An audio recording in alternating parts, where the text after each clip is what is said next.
The Upside Down was never the final destination. It was just the door. Everything we thought we knew about Hawkins and that parallel dimension has just been fundamentally rewritten. Because the true enemy, it lies in a place much older, much darker, called the Abyss. It's an incredible shift in scope, isn't it? We've gone through all the sources covering Stranger Things 5 Volume 2.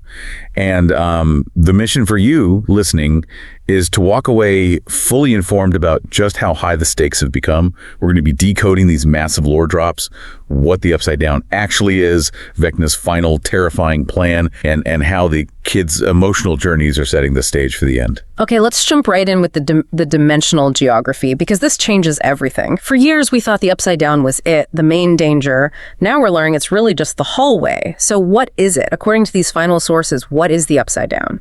It is officially confirmed to be the in-between. Think of it less like a shadow version of our world and more like a physical bridge or, scientifically a wormhole. It's this unstable, temporary connection point. A bridge connecting our world the right side up. To where? To a completely different, chaotic reality that the characters discover is called Dimension X. And Dimension X, that's the Abyss. That is the Abyss, exactly. Yeah. And this is crucial because the characters themselves pick up on the Dungeons and Dragons of it all. It's a realm of pure chaos, of ancient evil. It's the acknowledged origin point for the Mind Flayer, for the Demogorgons. Everything we've ever seen comes from there. The Upside Down is just the infected shadow of our world cast by the energy leaking from the Abyss. So this isn't just an invasion anymore. Vecna doesn't just want to move his monsters into Hawkins. The sources reveal something much more existential. What's his actual grand design? His true plan isn't conquest. It's a complete dimensional collapse. They call it the merge. He wants to shatter the walls between realities. He wants to fuse the primordial chaos of the Abyss with our stable Earth dimension. He sees it as an evolution, a correction. And that brings us to this really complicated but vital scientific discovery that Dustin makes. If the Upside Down is a bridge, what's holding that bridge together? That's where the exotic matter comes in. Dustin, building on everything Mr. Clark taught him, he figures it out. The structural anchor for the entire dimensional bridge is this enormous, unstable mass of exotic matter, and it's just floating above the Hawkins lab in the Upside Down. Okay, exotic matter sounds pretty intense. Can we break that down? What does it actually do? It's the glue. It's the keystone, the main generator. It holds the dimensional wall rigid, keeping the two realities from smashing together. One of the characters even describes it as the generator for a dark energy defense system. Its presence is what keeps that wormhole stable enough for Vecna to operate. So what does that mean for their plan? If they destroy that sphere of exotic matter, they destroy the bridge, but the sources imply it's way worse than just closing a gate. Oh, the stakes just go through the roof. It goes from getting killed by a monster to just existential horror. If they destroy that sphere, the whole wormhole collapses instantly. The sources are chillingly clear on this. Anything caught in that collapse, human, Demogorgon, whatever, gets dragged into a black void, the vacuum of nothingness between dimensions. It's not just death, it's instantaneous, complete erasure. Wow. That really does raise the stakes. Okay, so let's move from the physics of the bridge to the engine that's trying to break it. Vecna's power.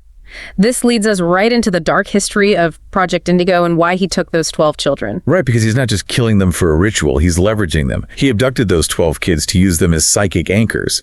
He's siphoning their combined power to dramatically boost his own. That amplified strength is the force he needs to strain the dimensional boundaries enough to force the merge. And this reveals a terrifying piece of history. The whole point of Dr. Brenner's program, Project Indigo, it wasn't just about making super soldiers. Brenner was trying to do his own version of merging dimensions. Absolutely. And his motivation was deeply personal. It goes all the way back to the 1940s. His father was a scientist on an early military invisibility experiment, one that accidentally brushed up against the Abyss. And his father just vanished.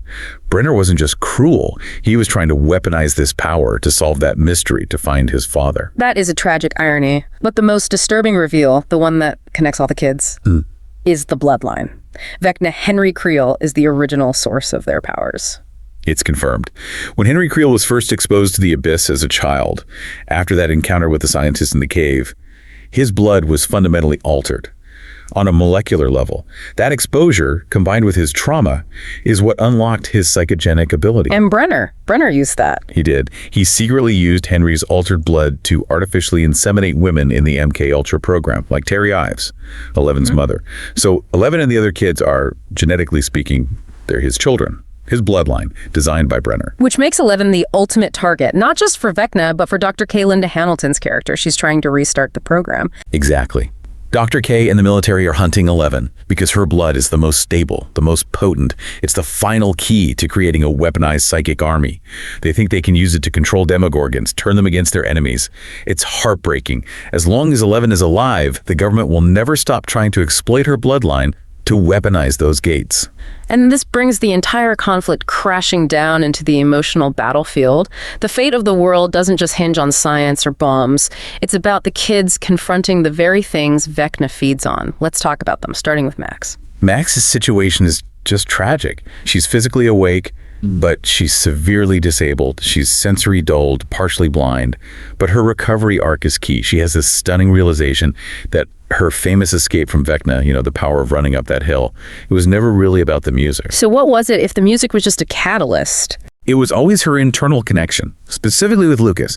That memory, their bond, that was her real anchor. And now in Vecna's mindscape, she's partnered with Holly, and they're piecing together Henry Creel's past. Max's realization that her power is internal, tied to her friends. That's a huge breakthrough for her character. And then there's Will Byers. Vecna has used Will's inner shame, his fear, as a weapon for years. So his big emotional arc coming out to the group, it's not just a personal moment, it's a tactical strike against Vecna. That's the critical insight. Vecna's entire philosophy is built on the idea that pain and shame isolate you. They make you weak. That's how he gets in.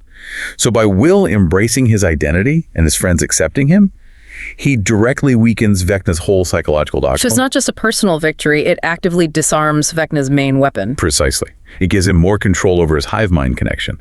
We see him actively use it to fight Vecna from the inside, trying to stop him from killing Max and Holly. Will is no longer a victim.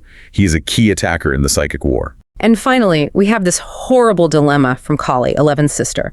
She proposes a logical but horrifying solution. The ultimate sacrifice. She suggests that both she and 11 stay behind in the abyss when the Upside Down is destroyed.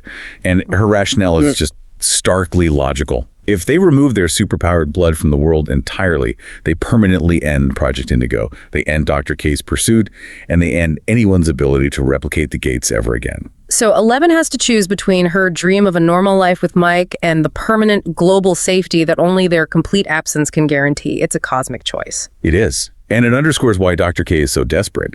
Kali's attempts to replicate the powers failed. 11's bloodline is the one key they're hunting. This emotional decision is the only way to stop that cycle of weaponization for good.